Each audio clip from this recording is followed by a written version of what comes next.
राधे कृष्णा भक्तों, आज आपका दिन मंगलमय हो। मैं देवी रुचकारामणि सबको राधे राधे सीताराम। संतों को कैसे पहचाने कि ये सच्चा संत है, क्योंकि आजकल कलयुग चल रहा है और बड़े बनावटी संत आपको मिलेंगे। तो संतों की पहचान कैसे करें कि ये अच्छा संत है या बनावटी संत है।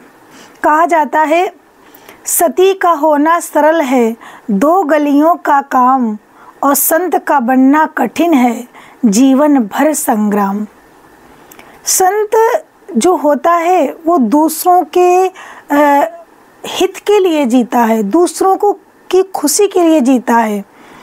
संत सामान्य समस्या अंत माने अंत, जो दूसरे की समस्याओं का अंत कर दे वही सच्चा संत है।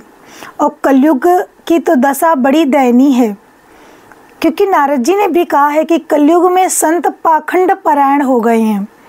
पाखंड किसे कहते हैं? पापस्य खंडायत पाखंडा, पाप का एक खंड है जिसे पाखंड कहते हैं। कलयुग में संत बड़े पाखंड परायण हो गए। जैसे तुम आश्रमों में जाओ, बड़ी बड़ी जगह पर जाओ, तो संतों में भी बड़े पाखंड हैं। बोलो ये महल किसका है, या ये बड़ी सी बिल्डिंग, बड़ा सा बंगला, गाड़ी किसकी है? तो लोग कहेंगे त्यागी जी की है। त्यागी जी और बंगला गाड़ी, अरे त्यागी है तो कुछ, त्यागी का मतलब त्याग कर दिया, कोई चीज़ नहीं उनके पास। लेकिन त्यागी केवल नाम के हैं, बाकी बंगला गाड़ी सब उनके पास है। बोलो ये बच्चे किसके हैं? ब्रह्मचारी जी के हैं। भैया ब्रह्मचारी जी हैं तो फिर बच्चे कहाँ से आए? बोलो ये शोरगुल किसके, कहाँ से आ रहा है? बोले मौनी बाबा की कुटिया से आ रहा है। जब मौनी बाबा है तो शोरगुल क्यों? ये क्या है? ये ही कलयुग में पाखंड है, क्योंकि ये पाखंड है, इसी को पाप का एक खंड है, इसी को पाखंड कहते हैं। तो संतों की पहचान कैसे करें? जो सच्चा संत होगा, जैसे आज की डेट में हमारे प्रेमानंद जी महाराज सच्चे संत हैं, जो दूसरे के समस्याओं का अंत कर दें, जो हमें भगवान के घर जाने का रास्ता बता दें, वही सच्चा संत है, वही सच्चा गुरु है। तो सच्चा संत कभी आपसे कुछ मांगेगा नहीं। आप कभी समस्या में होंगे तो आपकी समस्या का समाधान करेगा, आपको अच्छा मार्ग दिखाएगा, वही सच्चा संत है। श्री राधे, जय जय सीताराम। राधे कृष्णा, कैसे हो भक्तों? आज आपका दिन मंगलमय हो। बहुत बहुत धन्यवाद हमारे ऋषभ भाई को, जो लागबोसी पक्षी विहार से हैं। और उन्होंने भैया ने हमसे प्रश्न किया कि आजकल जो चल रहा है कि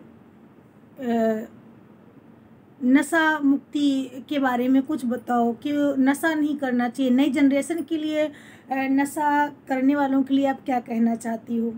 तो मैं यही कहना चाहती हूँ कि भैया नशा करना, धूम्रपान निषेध है। टीवी में भी लिख के आता है, जगह जगह गली कूचे में लिखा है कि धूम्रपान करना निषेध है, हानिकारक है। तंबाकू में लिखा होता है कि तंबाकू खाना हानिकारक है और तंबाकू से कैंसर जैसी बीमारियां होती हैं। फिर भी लोग नहीं मानते हैं, लेकिन हमें मानना चाहिए। पहले कैंसर जैसा बीमारी होती नहीं थी, लोग जानते नहीं थे। आजकल 100 में से 20% लोगों को कैंसर की बीमारी हो रही है। और एक डॉक्टर कह रहे थे कि आज के 10 साल बाद हर घर में एक मरीज कैंसर का होगा। यहाँ तक कि पंजाब में बहुत खेती होती है और पंजाब से एक ट्रेन जाती है जो कैंसर नाम से एक ट्रेन है, उसमें सब कैंसर के मरीज जाते हैं। तो सोचो, वहाँ पर इतना केमिकल है, उतना छिड़काव किया जाता है और सब्जियों में क्या क्या डाला जाता है केमिकल, उससे कैंसर जैसी बीमारियाँ वहाँ बहुत हो रही हैं। तो इसलिए हमें बचना चाहिए। कैंसर जैसी बीमारियों से बचना है तो धूम्रपान निषेध है। तम्बाकू, बीड़ी, सिगरेट, इन चीज़ों से बचना चाहिए। क्योंकि और एक बात बताऊं, जिस गांव में, जिस घर में तम्बाकू, सिगरेट, बीड़ी और शराब जैसी ये चीज़ों का सेवन करते हैं, वहाँ लक्ष्मी नहीं टिकती है।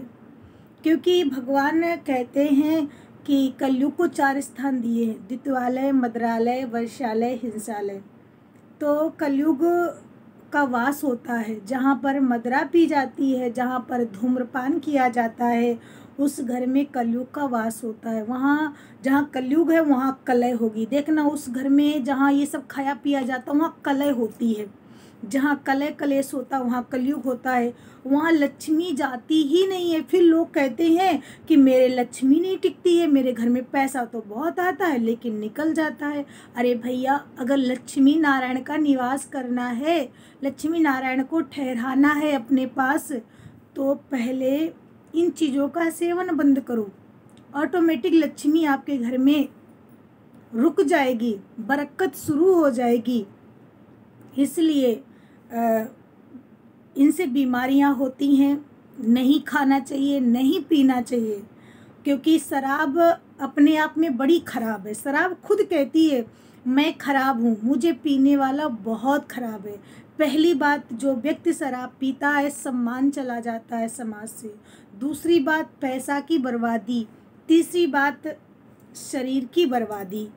तो शराब कहती है पहले स्टेज में मैं व्यक्ति को शैतान बना देती हूँ, दूसरे स्टेज में राम माने रावण बना करके उसकी बुद्धि रावण जैसी कर देती हूँ, तीसरे स्टेज में मैं बदनसीबी बनाकर बर्बाद करके छोड़ देती हूँ। मेरा काम है लोगों को बर्बाद करना, इसलिए मुझे मत पियो। फिर भी लोग जानबूझ करके पीते हैं और इसलिए नहीं पीना चाहिए। क्योंकि लक्ष्मी की हानि होती है, शरीर की बर्बादी होती है और समाज में सम्मान भी चला जाता है। इसलिए इन चीज़ों का बहिष्कार करें, नहीं पीना चाहिए। मैं नई जनरेशन के लिए कह रही हूँ कि अरे पान खा लो, पान केवल सादा पान, जब ये सब खाने का मन करे तो पान खा लो, भगवान को चढ़ता है।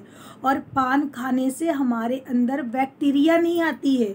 पान केवल सादा पान, सिंपल पान खाने से हमारे अंदर जो वायरस होते हैं, जो कीटाणु होते हैं, जो बैक्टीरिया होती है वो मर जाती है, ब्लड साफ होता है, ब्लड क्लीन होता है। इसलिए पान का सेवन करना चाहिए, वो आयुर्वेदिक चीज़ है। तो नशा मुक्ति से बचें, नशा से बचें, ऐसे व्यसन से बचें। और कुछ लोग कहते हैं कि मैं मंगलवार को नहीं पीता हूँ, शनिवार को पी लूँ। ये हमारे ऋषभ जी का प्रश्न है। ऋषभ जी कहते कि मंगलवार को लोग कहते नहीं पिए और मैं शनिवार को नहीं पीता, बाकी तो पी लेता हूँ। ये बताइए किस पुराण में लिखा है कि मंगलवार को पी लो फिर शनिवार को ना पियो? कहीं नहीं लिखा। कोई पिता ये चाहता है कि मेरा बेटा गलत व्यसन में पड़े? कोई नहीं चाहता। वो तो जगत पिता है, वो कैसे चाहेगा? वो कभी तुम्हारी पूजा नहीं स्वीकार करेगा। इसलिए हमें कभी इन चीज़ों को हाथ नहीं लगाना चाहिए। धर्म और भक्ति के मार्ग पे चलो, सत्य और धर्म के मार्ग पे चलोगे तो सारी मंजिल तुम्हारे पास होगी। बड़ी से बड़ी चीज़ को आप हासिल कर सकते हो, बड़ी से बड़ी चीज़ को आप प्राप्त कर सकते हो, बड़ा नाम कर सकते हो। इसलिए हमें इन चीज़ों से दूर रहना चाहिए। और जो खाते पीते हैं वो संसार के लिए तो एक आम आदमी है।